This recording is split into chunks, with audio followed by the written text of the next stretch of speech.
around the world.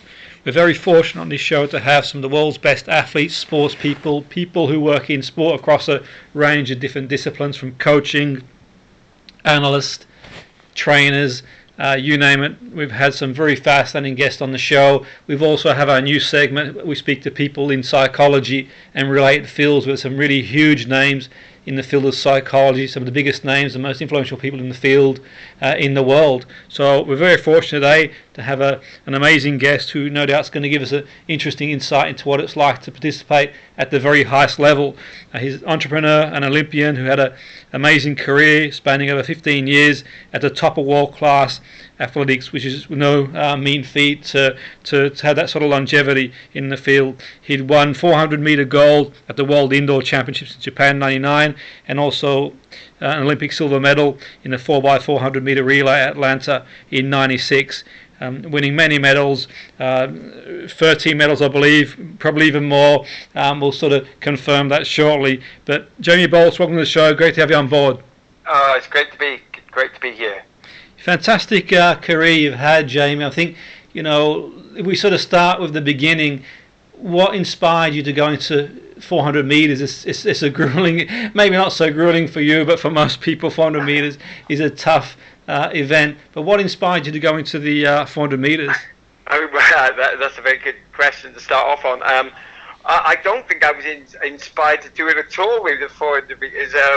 You got to be slightly, you got to have a slight screw loose to think about doing that, I think. And I think I must be one of them. I must have banged my head as a child or something. But basically I started off my career running the 100 and 200 meters. I started when I was 11 years old, and I used to do the 100 and then moved up to the 2.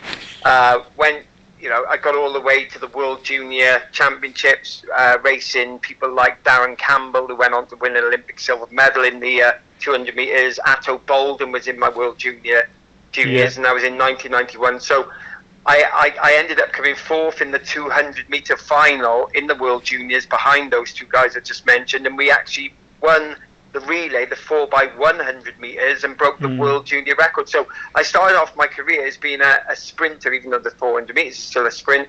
And I stumbled across doing the 400 because Colin Jackson ended up coaching me in 1994, at the end of 1994. 1995, I did a British League, as they're called, and I ran a relay, and I ran a 45-second flat relay split against nobody, and everyone's like, oh my gosh, wow, like, you need to do a 400, and a week later I broke the Welsh record in Narbonne in France. I ran 45.4 in my first proper 400 meters, and ran 44.3 relay split, and the rest is history. So I didn't really choose it chose me. I mean, I was really very lucky. I'm like a Duracell bunny. I'm one of those people who can just keep running. I'm like Forrest Gump. Yeah, that was basically it. I just had so much endurance. I could just keep going, and I would have preferred to have run the 200 meters if I had an option. But no, the 400 meters is an amazing event. I feel very lucky for doing it. Yeah, and that's really interesting because you mentioned there that you start off with the 100 meters, 200 meters. You were successful at in the 100 meters at junior level, you really, really well. Then you sort of burst on the scene, really, Jamie. There's a lot of hard work from your part in 400 meters. Was it hard to transition to 400? I mean, what was your sort of strategy in terms of 400 meter running? Did you just run as fast as you can, and just when the lactic sort of set in, just hold on? Or did you have a strategy? Well, this is my thing. I mean, like Colin used to coach me. So Colin Jackson, was my coach, and he used to train me so hard. I think I could have ran a great 800 meters that first year I ran the 400. I was that fit, So the strategy really is just being as fit as you can. And the Jamaicans, right? This is quite funny. The Jamaicans' nickname for me was Suicide, right? And I thought, and I was like, whoa, what's that about? That's a bit of a serious thing. I said, why are you calling me that? And he said, because all the Jamaican male runners have said, don't follow him because he'll kill you, because he goes off so fast in the 400 meters. And I used to just literally go off like a bat out of hell, really, and just sort of hang on. And it wasn't a strategy as such. It was just the way I liked to run it. It was just the way I did it, and I was so inexperienced of doing it. I didn't know how to control a run, so I would just run fast. And my background was the 200 meters, so I had a lot of speed in comparison to some of my competitors, and that's the way I did it. I mean, and the thing is too, Jamie, when you were sort of competing at the highest level, there were so many huge names in the sport. Obviously there is now, but particularly when you were like at that sort of level, really. I mean, the likes of Michael Johnson, the likes of sort of prior to yourself, Roger Black, and there's so many people mentioned. I mean, what was it like to be competing in that sort of era with so many huge names around, and on any given day?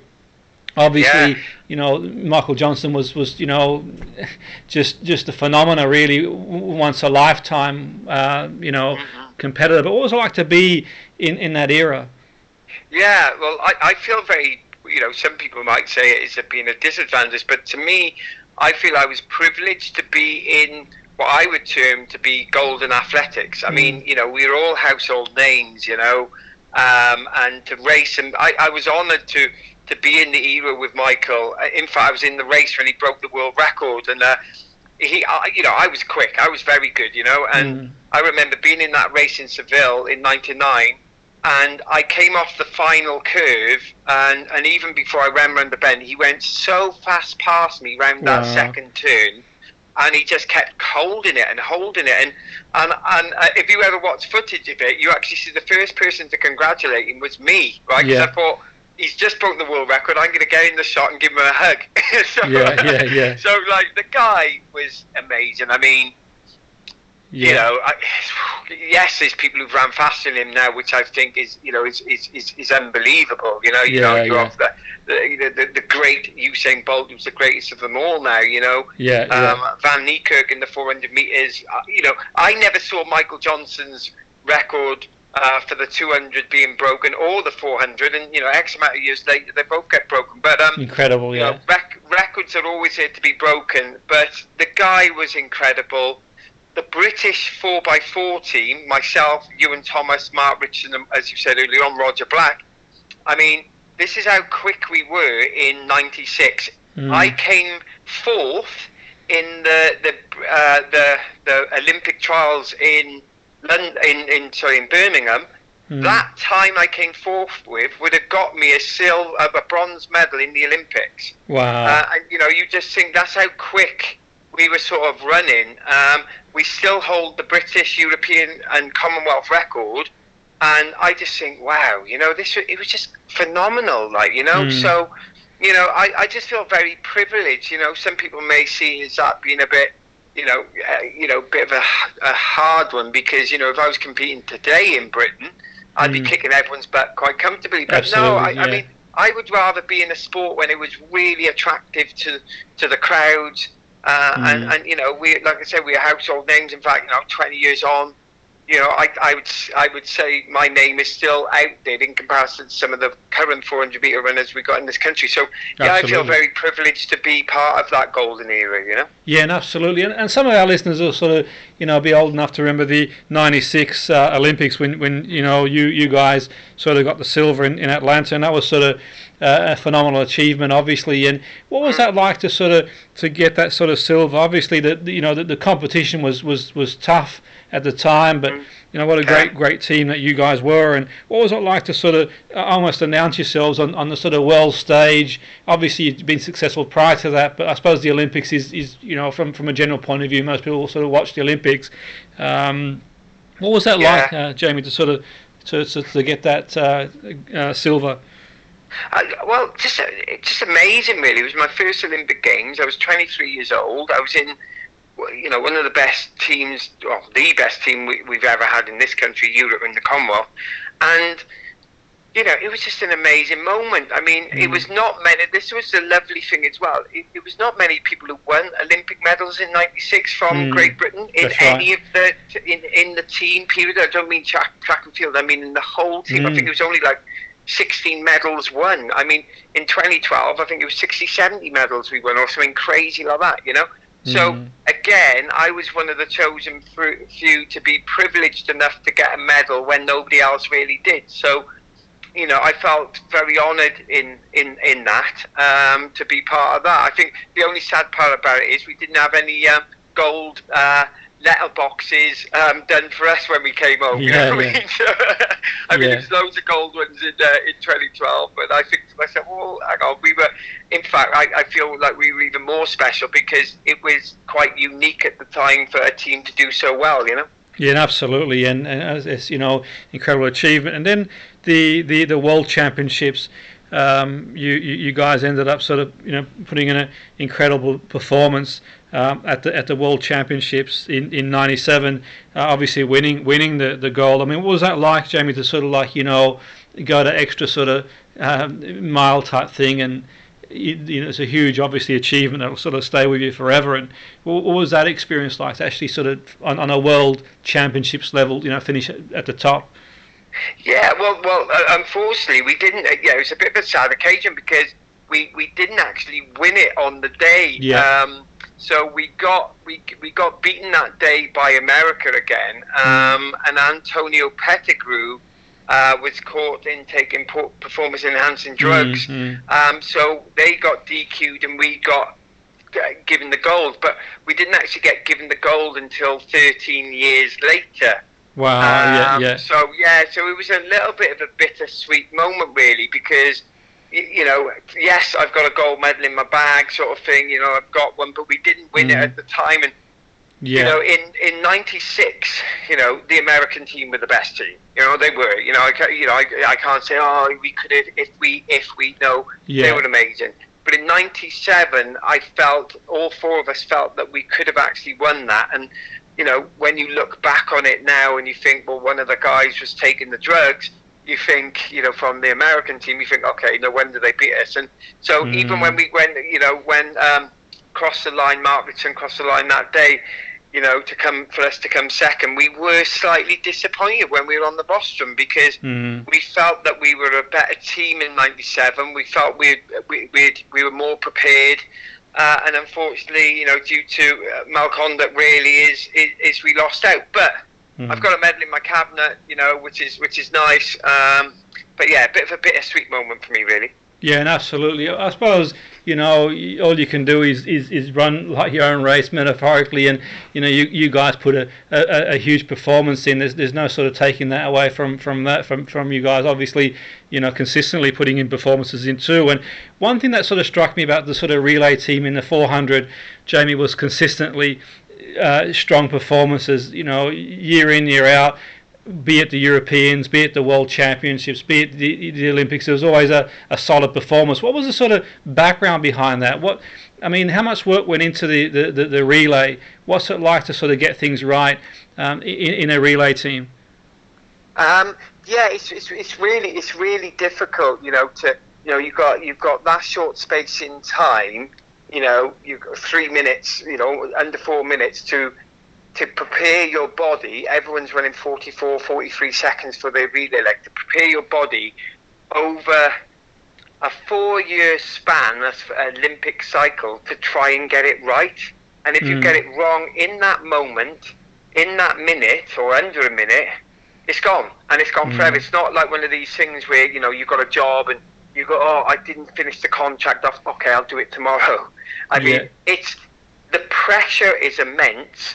But at the same time, you train for that pressure, and it's, you know, it is immense, but it is something which is normal to you. You end up getting normal. I mean, now I'm a lot older and I've retired from sport. You know, I'm doing business now, and you know, yes, there's some pressure moments, but I deal with the pressure a lot better than most due to my athletics career. So yeah, it's just one of those things. You just prepare your body, and when you're training with the likes of Colin Jackson, Linford Christie, John Regis, Frankie Fredericks, Darren Campbell every day, those type of athletes, Merlin Ottey. I mean, you know, success breeds success, and you just get used to feeling elite, and you get used to that feeling of not feeling the pressure. You know, it's a weird thing. It's a weird thing that it's something you sort of over time get used to.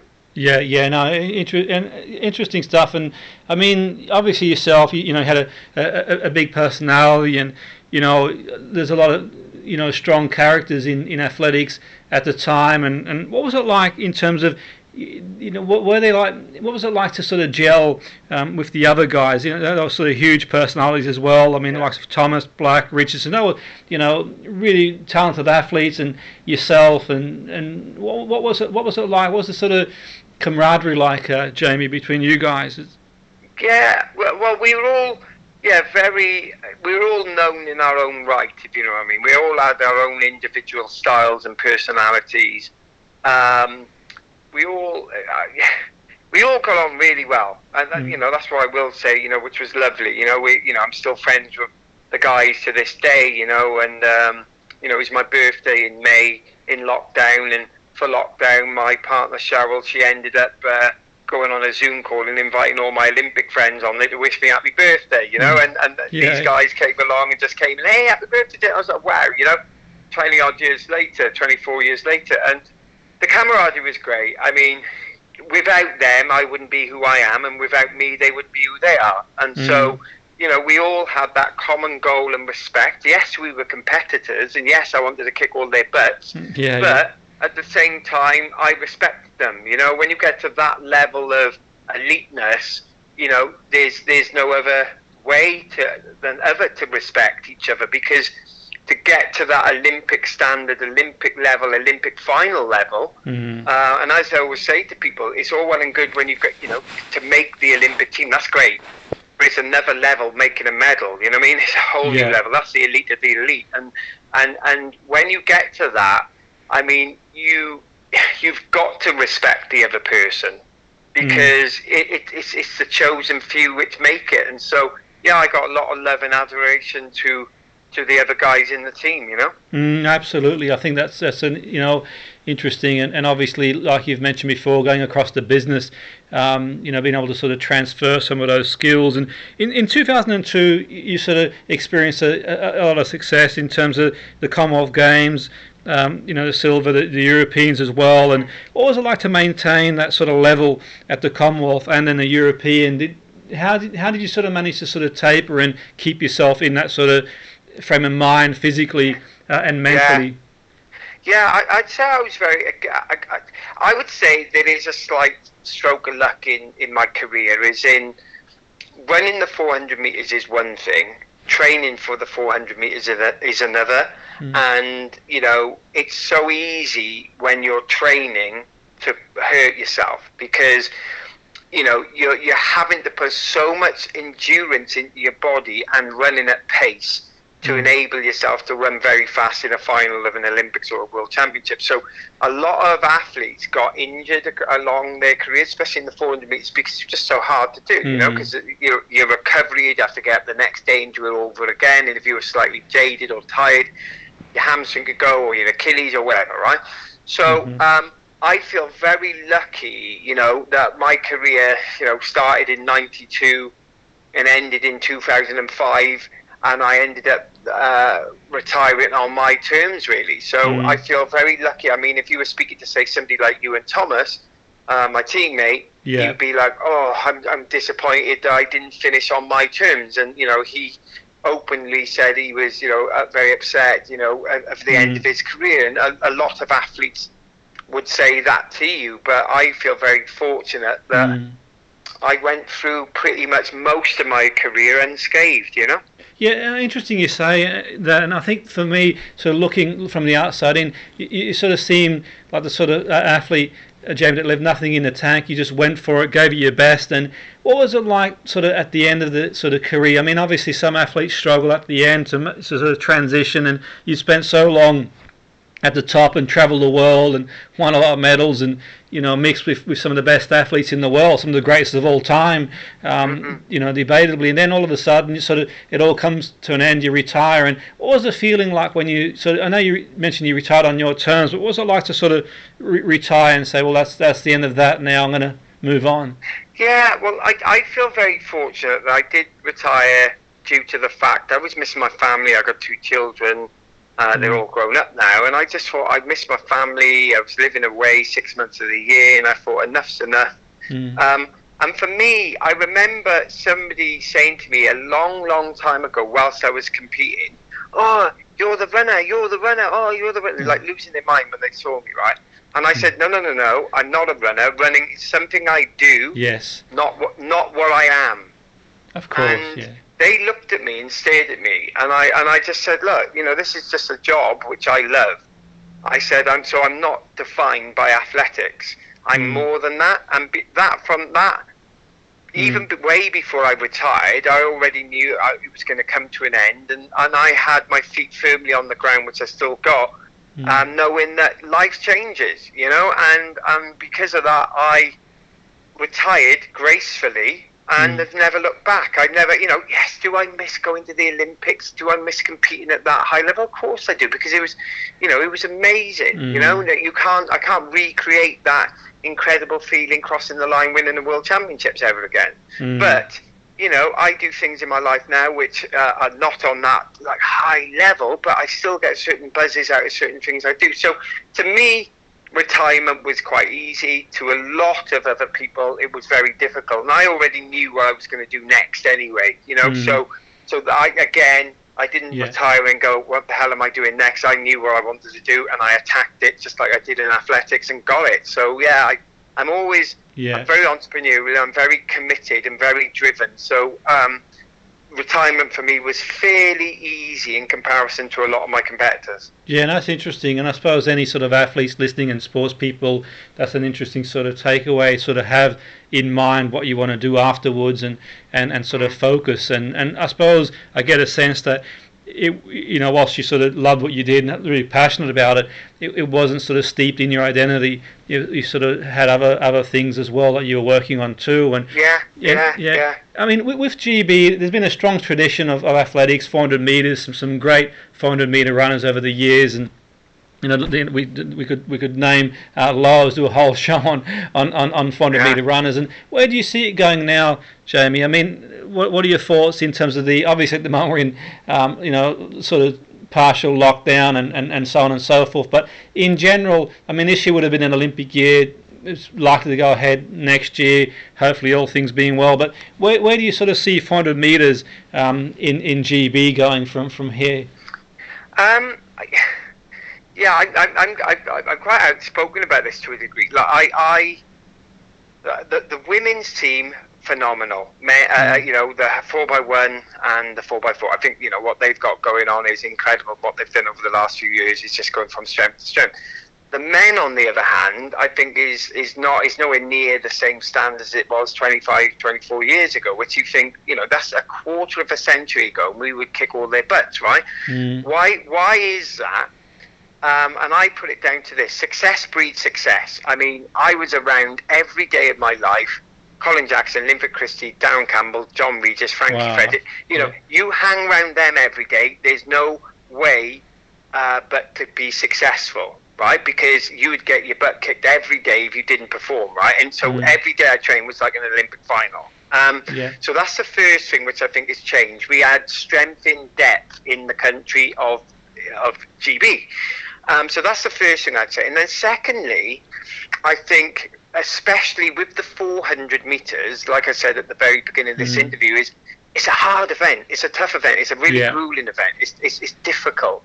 So when I was competing, now I sound like an old man with what I'm going to say next. There was only X amount of channels on the TV. There was no Xbox, PlayStation. There was no internet. There was no, as such, there was no, the mobile phones weren't the same. There was definitely no social media. And so what I think has gone wrong in the world, especially for Great Britain and all around the world really, there's no desire anymore. The desire and the passion of the sport in general isn't the same as it used to be. And what I mean by that is the kids today who are competing, that hunger is like, oh no, I've got to finish training because I've got to go on social media. I've got to finish training because I need to go on my Xbox. I've got to go on social media to see how many likes I've got from the posts I put on, right? And that to me is taking away the quality of graft, grit and commitment. And in the 400 meters, that's all it's about. It doesn't matter how talented you are. If you haven't put the work in, you're not going to get the result. So if I was to coach somebody of talent now, who's got the innate ability to get to the level I got to and more, I would kick their butt. They would be like, I'd be, no, you're not doing that. No, stop. No, don't go there. Okay, on the Saturday, no, ice cream, that's it. Sort of thing. Like, it's just commitment. You can't get away with it. Like in the 400 meters. Absolutely. And that's what I think has gone wrong, is everyone wants stuff very quickly. I was a sports agent for a while, and so I got to know how the athletes work of today, and they're no disrespect to them, because I looked after a lot of good athletes, but their levels have changed, their ideals have changed. They talk more about the sponsorship and the love of the sport, and that's what I noticed. They want the money too quickly now, and I think that's just, like the footballers do, and I think that's the shameful part of it. Yeah, and that's interesting perspective. Obviously, yourself, you've been there and done that. And I think what's quite interesting is, when you were competing in '96 and around that time, was obviously, you mentioned there the Olympics. It wasn't a great showing in general for GB, but obviously, I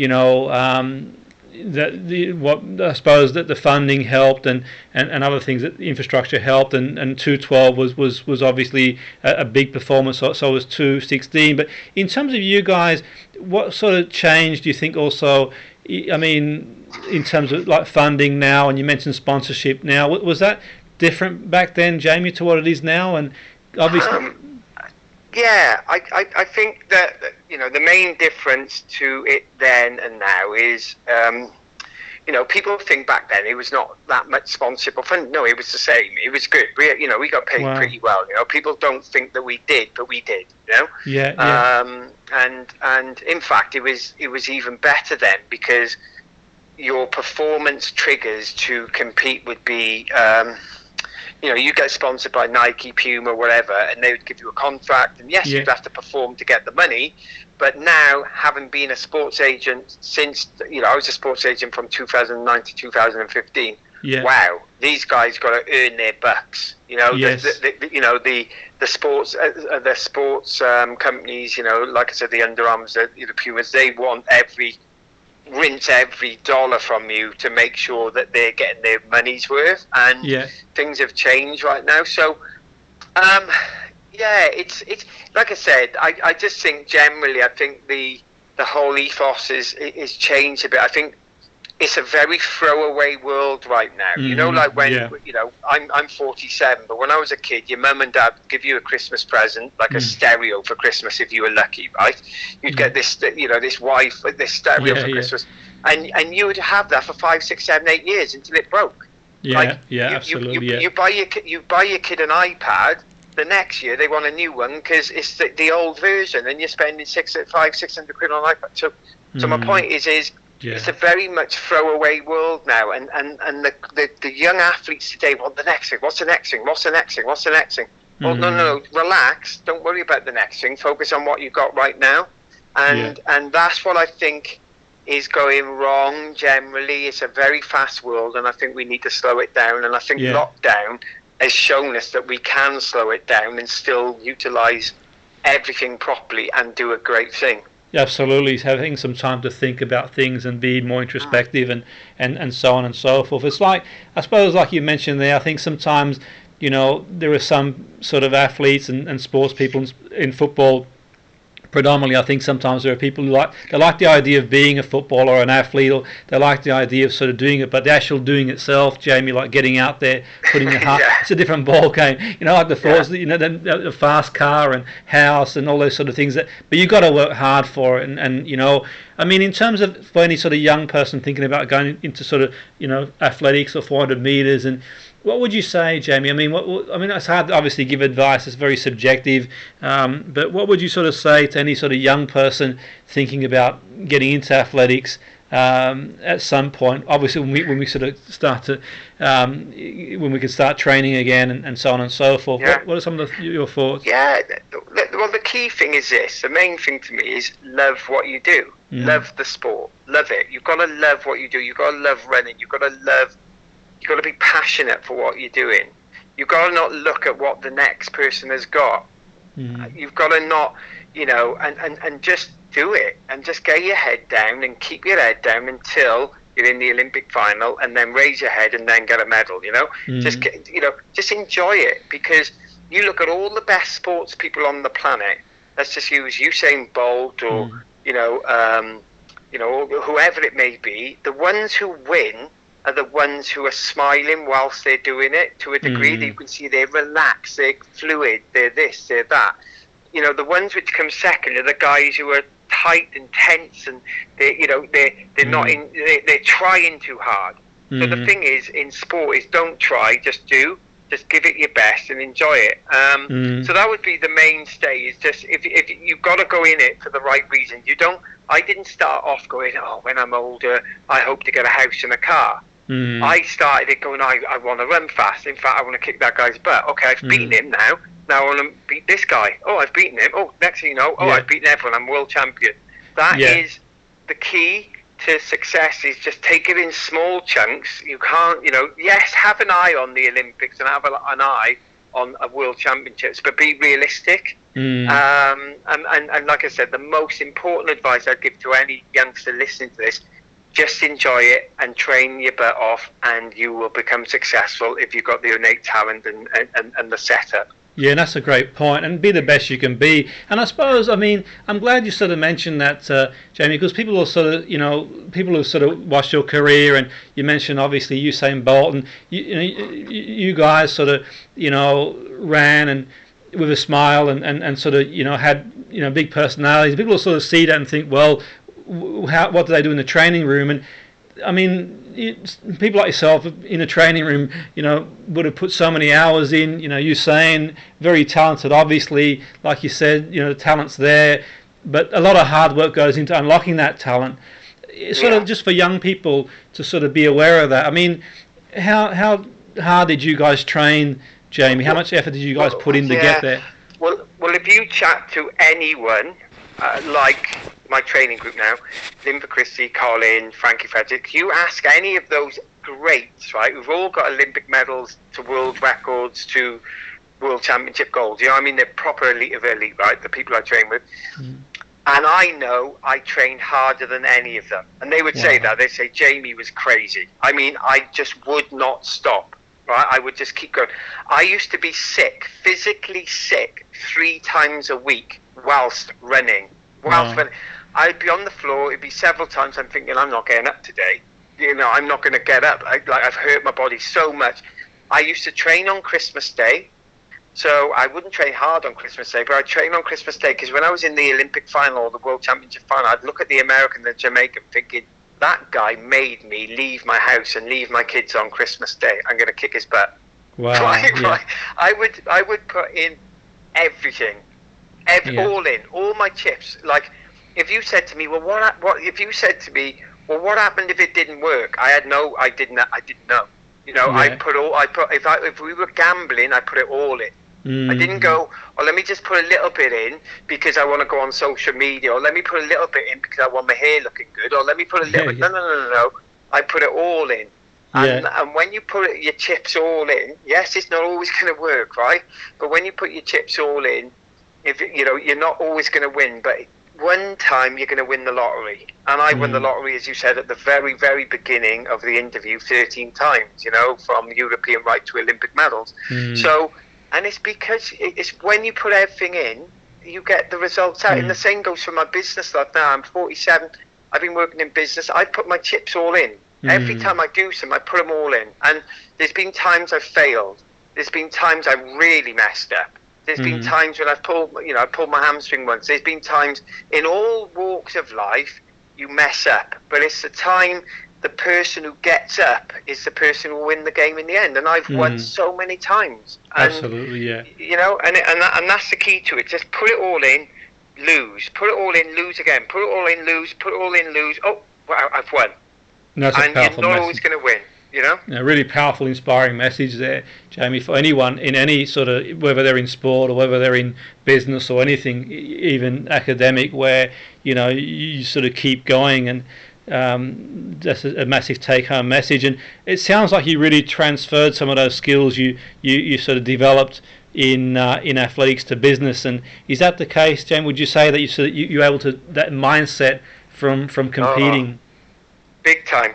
Like I'll tell you my first thing in business, right? We've got time to just quickly go on this one. So when I retired from athletics, I thought, well, what do I want to do? And I knew that I was very visual. I love pictures. I love, images. I'm not into the text. I'm more into images. So I thought, I'm living in Cardiff. I live in Wales. What's the biggest thing in Wales? Welsh rugby.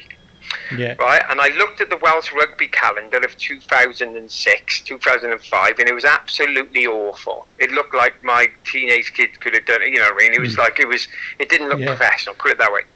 So my lucky gambit is the chief exec of Welsh Rugby knew who I was. That's the only stroke of luck I had, right? But that's not lucky. That's because of my past, and I earned that. I ended up phoning up him and saying, I want a meeting with you because I got something I want to show you. He goes, yes, Jamie, come on in.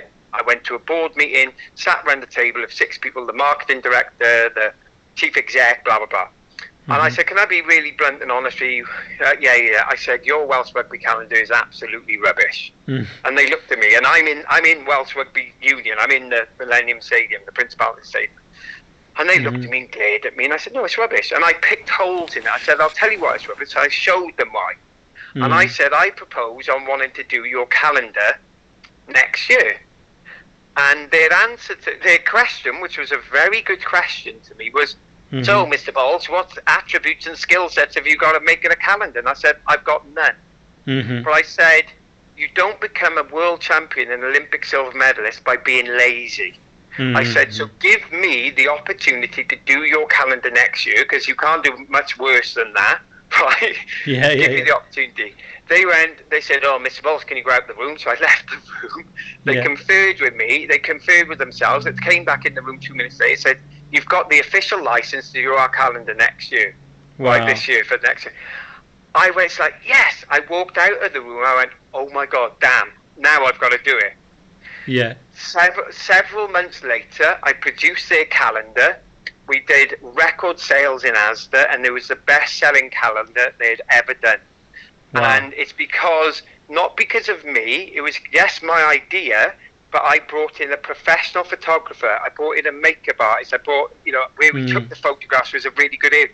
I brought in Pindar, which used to make Yellow Pages, so a really good print company. I got a great distributor. So I brought in a team, just like the relay, got the best around me, and we executed. And I didn't realise what I had done until I saw 2 elderly gentlemen in mid-December buying my calendar in the centre of Cardiff at the Calendar Club. And I could see these guys, and it was $12.99 my calendar, and I went, oh my God, some people are buying it. I didn't realise what I had done until I was in the final. So it's the same thing. It's I've learned over time. It's just work hard. That calendar, which we sold more calendars than ever, right, for the union. I personally, at certain points, because we were selling out of them so much, I was running around Cardiff having boxes of 25 calendars at a time, chucking them into W.H. Smith in the Calendar Club and because they kept running out so quick. Wow. And I did it. I was running around the Calendar Clubs, and I didn't have people doing it for me and staff and glorifying it, going, oh, I'm the man. No, I got down dark and dirty and got my hands dirty. And that's what it is. It's the same thing. It's the same principles. Yeah. No, and I learned them from athletics. I mean, that's really powerful stuff. I mean, people listening will sort of no doubt be inspired about that, Jamie, and think, wow, it's really inspirational. But in terms of yourself, I mean, would you? Is this? I mean, to me, it seems like it's sort of. I'm not saying it comes natural to you, positivity and that sort of strength, but. What is it? Is it for yourself? Was it nature, nurture? Did you develop the skills? Did you refine? I mean, how did you sort of develop this sort of, attitude, sort of positive way of seeing things? And is that something that you always had prior to going into sport and just enhanced it, or is it something you worked on yourself? It's a good question. It's a bit of both, really. I've always sort of had it, 'cause nobody else in my family. My mum and dad, they weren't sporty. My brother or sisters weren't really sporty. That came from me. So that was my own innate sort of graft then, and I remember in 1995, my ex-partner, she ended up getting pregnant with my oldest son. And that was a year before the Olympics, right? And he was in 1994. So in 1995, we had the baby. So that was a year before the Olympics. And I said to myself in late 94, 95, when we had him, I remember saying to myself, wow, because I got World Junior medals, but I didn't have any money, right, in relative terms, so, where I was after the Olympics were. And I remember saying to myself, I got to get this right, because if I don't do this, and I don't mean this disrespectfully to people listening if you work at McDonald's, but I thought I'm not going to be working in McDonald's behind a counter. And I don't, if there's people listening who are, I don't mean that to, but I just knew that life weren't going to be for me, right? And I trained. It was like a Rocky movie. I did everything there was to do to enable myself to do well in the sport. A year later, I get an Olympic silver medal on the world stage. So where did that come from? That just come from me going, I'm not going to settle for second best, and that didn't come really from my mum and dad. Yes, they were really there for me. Let me say that my mum and dad, they're still here to this day. They're amazing, beautiful people. I'm adopted, and they brought me into a home which was really lovely, and I couldn't have asked. I feel very lucky that they chose me. So they gave me the opportunity to go to the track. They gave me the opportunity to have a pair of running spikes. They gave me the opportunity. So I was given that, but I took it. I didn't just go, oh yeah, whatever. I went, okay, they've given me this opportunity, grasp it and do it. So I call it the Christmas tree effect, right? If you want to be a star on the Christmas tree, right, you've got to have a team of people around you. Doesn't matter who you see on telly, who've attained eliteness in something which is elite, such as athletics. I mean, if you've won Love Island, really, really, that's just daft. If you've done some incredible in your life, I mean, to be that star on the Christmas tree, you've got to have a good coach, good nutritionist, good support network, family, good masseuse, good environment to train in, So you have all those attributes, which are the branches off the tree, you become the star. So that's what I did in the rugby calendar. I brought all the right people around me, bang, the calendar became the star, So it's and that comes down from the graft. I mean, I'm willing to graft. I'm 47, I graft every day. I love it. I can't just sit back. What else is it to do? Yeah, so absolutely. That's really. No, it's powerful stuff. And I was just thinking, Jamie, like yourself, obviously, a very talented athlete, and all this sort of credentials there and the ability. Did you ever sort of think about like transitioning to a different sport? Or obviously we saw Usain Bolt try his hand in football. Did you ever sort of, I mean, you're obviously passionate about rugby itself. Did you ever sort of think, well maybe I'll have a go at maybe playing on the wing there? I think I would have caught you on the wing. I personally think I could have made it in rugby. I don't know, could I have ever got a Welsh cap? I don't know. I wouldn't want to disrespect the Welsh players who come before me to say that. But I used to play with some of the Welsh rugby players in college, right, who actually went on to play rugby for Wales. And they called me Golden Legs in college, and I would run circles around everyone. Wow. And lucky back then, 20 odd years ago, except Joe Nalomu, everyone was a lot smaller than what they are now. You see people like George North running down the wing for Wales. I mean, he's huge. I know George well. He'd just kill me if I was playing now. But you had the likes of people like Shane Williams, who's my height, my dad, my size. So I think possibly I could. I played for district level as a kid, and I just loved athletics, so I never took it that serious. But I think possibly, and I think rugby would have been my sport.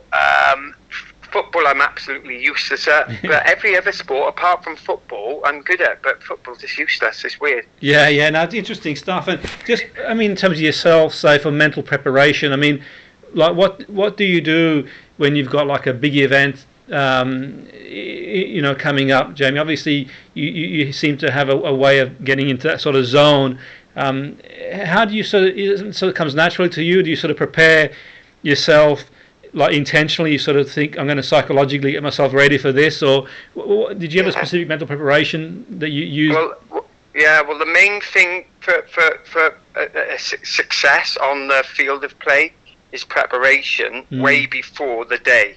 So for me, you train with Olympian Christie, Colin and Frankie Fredericks and Darren every day. You're training with the elite every day. So when you go onto the field of play, you're only competing against those sort of people. In fact, the people I competed against, apart from Michael Johnson, were most probably lesser figures than Olympian Christie and Colin Jackson. So when I turned up on the track, I would look at them. Yeah, you'd be nervous. I'm not going to ever state it like I was cool, calm and collected, because you get nervous because you want to win. But the preparation was done way before I got to the track. And I remember when I went to the World Championships in '99, which I won, and I won it easily. I knew I was going to win it before I won it. There was no doubt in my head I wasn't going to win it, and it was the most relaxed race in the world. And the reason for that is because I was so prepared. And it's only when you don't prepare properly that you suddenly get a bit nervous and get yourself unstuck. So.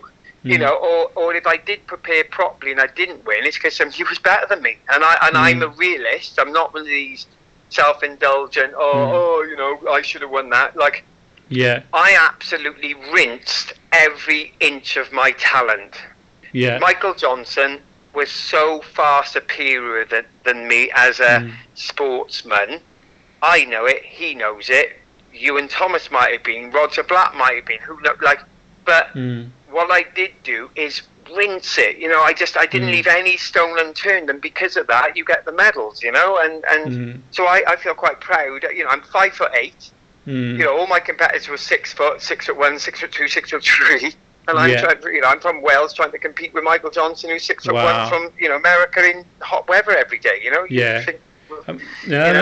Absolutely. That's really powerful stuff. And I suppose, like any young person listening, Jamie, they're probably thinking, okay, you train with Olympian Christie, who's huge, one of the greatest athletes we've had in GB. Obviously, gold medalist, huge personality, tremendous athlete. You've sort of competed against Michael Johnson. I mean, any young person thinking maybe slightly overawed about sort of being in that sort of company. I mean, what was it like for you? Obviously, you're big personality yourself, and you're out there, and you believe in yourself, and you back yourself. But what's it like to sort of, Olympian Christie, training with Olympian Christie, competing as a Michael Johnson? Any young people sort of possibly overawed at being in that environment? What would you say, Jamie?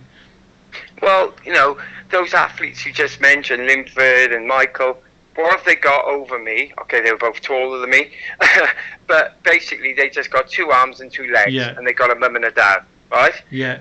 That's it. We're all human beings. After it's all said and done, so what? They got a medal. It doesn't. I never yes, I would look at Linford and go, wow, that's Linford, great, blah blah, or Michael. But I'd never get overawed by them because they're just human beings. And I mean, you can't idolise somebody you're going to try and go out and kick their butt. You just got to look at them like they're looking at you.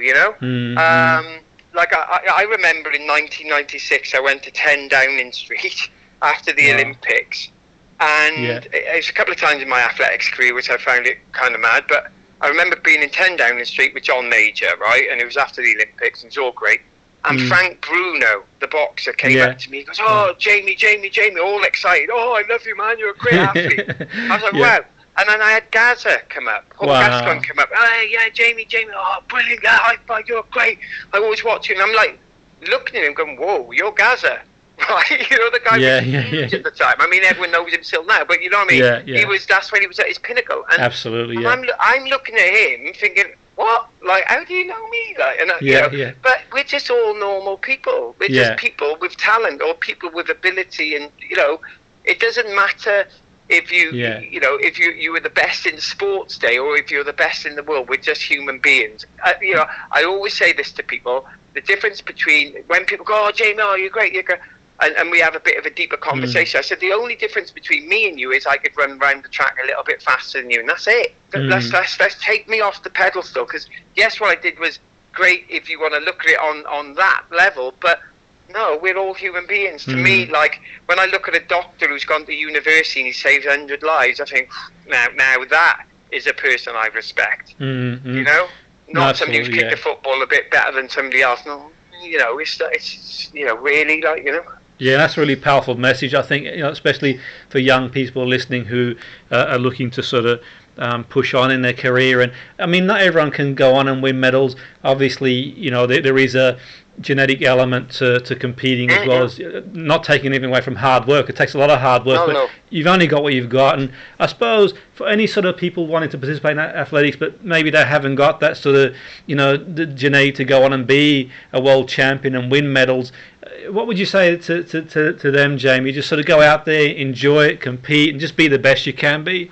Yeah, well, that's it, right? You know, there was a few people in my training group. They were never going to make it, right? And that's you know, most of them in the training group were British level. You know, obviously everyone was British, and they may have gone to a championship, but they were never going to get the Olympic medal. I'll put it that way, a world championship medal.